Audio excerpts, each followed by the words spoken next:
Hello, new phone, who this? So I was asked to give my opinion about the Tesla Cybertruck, and that's what I want to do. But first, I want to ask you how you feel about the Tesla Cybertruck, because it has like a love-hate relationship with everyone, and it feels like it's a lot more hate than love. So go to the comments and let me know if you like it, don't like it, or if you're unsure about the design of the Tesla Cybertruck.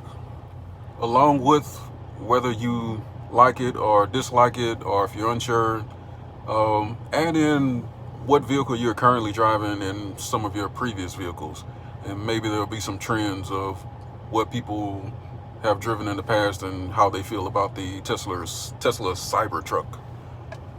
So let's look at some of the specs. 0 to 60 between 2.9 and 6.5 seconds. I guess I'll just compare it to the F-150, and its top of the line. The F-150 Limited is the apparent fastest one that's stock, and it's 0 to 60 in 5.1 seconds. Range 250 miles for the lower price one, up to over 500 miles. If you want to compare that to F-150, I don't know if the range is all that important, but 22 to 30 miles per gallon, and you can really go as far as you want to the gas stations everywhere. Motor configurations, 1, 2, or 3 motors. Compared to F-150, it has 7 trims. Towing, this is where it kind of starts to break away from the F-150, besides having the much faster top end 0 to 60. Towing between 7,500 and 14,000 pounds. The F-150 is 5,000 to 8,000 pounds. Payload up to 3,500 pounds. The F-150 is between 1,125 pounds and 2,309 pounds. The price, it starts at $39,900, and that really got my attention. I thought it was going to be a lot more expensive than that. When Elon said it would be under $50,000, I was thinking maybe $45,000 for the lowest price one. But the lowest price is $39,900, and even the mid-range one is $49,900, so that one's also under $50,000. And the highest price one with 3 motors is $69,900. And that's the base price for each trim. I'm sure there are going to be options, and if you want to add full self-driving, it obviously goes up. Compared to an F-150, the base price is $28,100. That's if you pay the sticker price, which I don't know if many people do. And it goes all the way up to $73,700. That's me going on Ford's website, checking all the boxes. For the limited version, the most I can get it to was $73,700. So it seems like a solid truck to me, and there's some controversy about the way it looks. I'm kind of disappointed because I was hoping it would look like a smaller version of the Tesla Semi. It looks nothing like the Tesla Semi at all.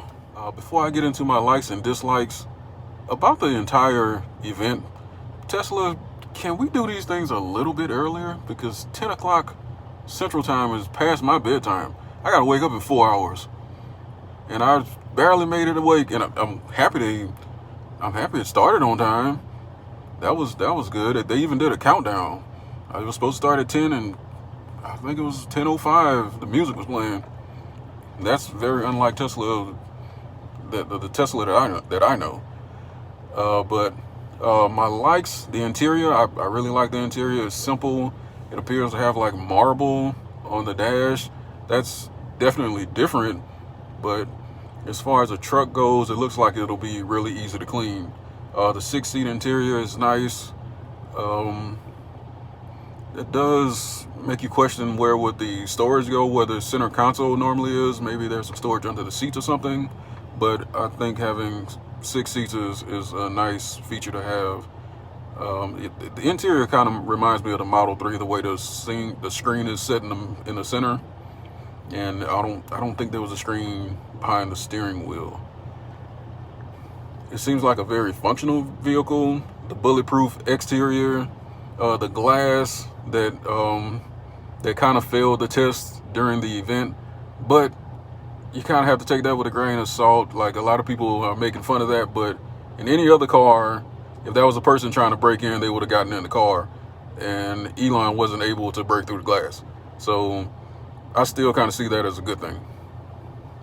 And if they can make that to where the glass doesn't break at all, then that's even better.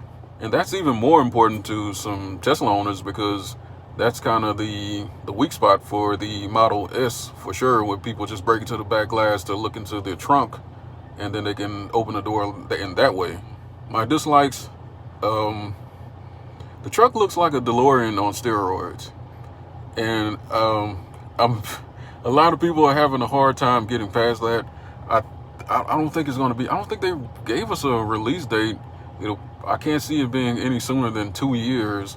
So I think over time the design it'll grow on everybody. I didn't really care for the steering wheel. It didn't seem appropriate for a truck, but I mean, maybe there's some functionality there that I'm not thinking of. Some cool features: the adaptive air suspension, the way they showed the ramp and they lowered the back of the truck and drove the ATV into the truck. That was really nice. There are going to be a lot of uses for that. It's going to have air connections, a 240 and a 120 power outlet. All those things are going to be great. And there's still some things that are unknown. And in that list is how much it weighs, the battery size, and that's good to know for efficiency. Will it be able to use a fifth wheel? The trailer that they showed, I thought the trailer looked really nice. And is that something that Tesla is going to make available? Or if that's just something they put out there just to demonstrate that it can tow. That ATV, I was really interested in the ATV.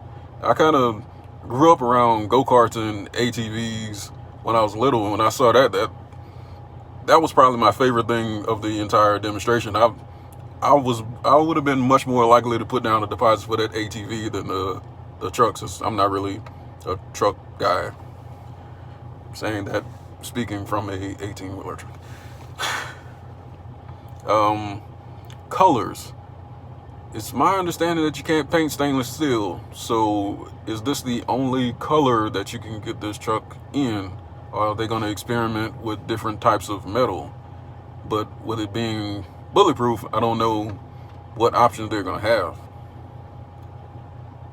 They also didn't talk about the range while towing.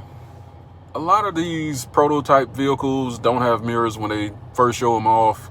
And I'm not sure if this is something that they're planning on for the future, since it probably won't be out for another 2 years, or if it's something that they just haven't added on it yet, because even the Tesla Semi didn't have mirrors on it, and now the ones that you see on the streets have mirrors on them. So I don't think that law is going to change anytime soon, even though vehicles are becoming more autonomous and the government is kind of looking into it. I'm not sure if they're ready to fully say you don't need mirrors anymore. They mentioned autonomous boat docking in the presentation. I was hoping they would show it off, but they didn't. And off-road capabilities, the specs and the size and the look of the vehicles says that it's going to be a monster off-road, but I would have liked to see a little more than what they showed in the presentation. So just based off watching the presentation, my overall opinion of it will be, I don't think this is something that's going to be directly competing with an F-150. I mean, even though that's what I decided to compare it to, but I don't think that's going to be its main competition. I almost feel like this is going to be the choice vehicle for people who bought Hummers and maybe Jeep Wranglers. When I look at the Tesla Cybertruck, I see off-road. I see something people might want to go camping in.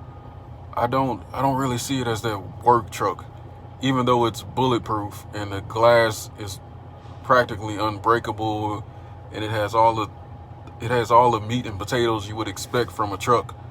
It feels more like a Jeep or a Hummer. And finally, if you go in any Tesla owners group on Facebook or on any website, Tesla Motors Club, anything like that, people are talking about how ugly this truck is and how it's a disaster and how they want to sell their stock and blah, blah, blah, blah, blah. But I think the only thing that really matters is if the truck sells. Current Tesla owners may not like it. And as far as Tesla is concerned, that might be okay. They already have your money. they could be bringing in more people to the Tesla family. And that's the way I see it. I think maybe within Tesla owners right now, it's Model S, Model X, and Model 3. It's a sports car that's also a family car, a smaller sports car that's kind of a small family car, the Model 3, and the Model X, which is kind of like a Superfly minivan SUV type of vehicle. And the truck is something different, and they made something different, and it's going to bring in some different people. So that's my opinion. I think the design of the truck is going to the design of the truck is either going to grow on us or they're going to redesign it. So we'll see about that in the upcoming years. Thanks for watching. Thanks to everyone for using my referral code. Don't forget to use the referral code when you buy a Tesla. Use mine. Use anyone else's. They're always giving away free stuff or free supercharging when you use a referral code. So it doesn't take any time. Just don't forget to do it. It's worth the extra second it takes to punch in the referral link. Thanks for watching. Let me know why I'm wrong in the comments.